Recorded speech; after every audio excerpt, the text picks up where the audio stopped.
ദൈവത്തിൻ്റെ അതിപരിശുദ്ധമായ നാമം വാഴ്ത്തപ്പെടുമാറാകട്ടെ.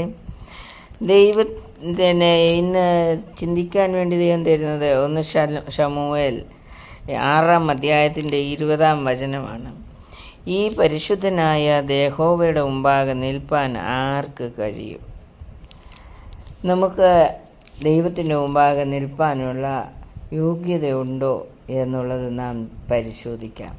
ഇവിടെ പറയുന്നത് വിശുദ്ധന്മാർക്ക് മാത്രമേ ദൈവത്തിൻ്റെ മുമ്പാകെ നിൽക്കുവാൻ കഴിയുള്ളൂ. ദൈവത്തിൻ്റെ മുമ്പാകെ വിശുദ്ധിയോടെ നിൽക്കുന്നില്ല എങ്കിൽ അത് നമുക്ക് ശാപമായും ദോഷമായും ഭവിക്കും. അതുകൊണ്ട് സമാധാനം നഷ്ടപ്പെടും.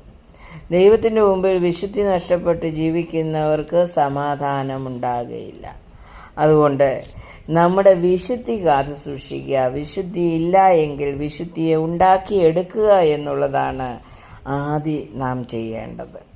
ദൈവത്തിൻ്റെ മുമ്പാകെ നിൽക്കുവാൻ എനിക്ക് വിശുദ്ധി ഉണ്ടോ എന്നുള്ളതാണ് പരിശോധിക്കേണ്ടത്.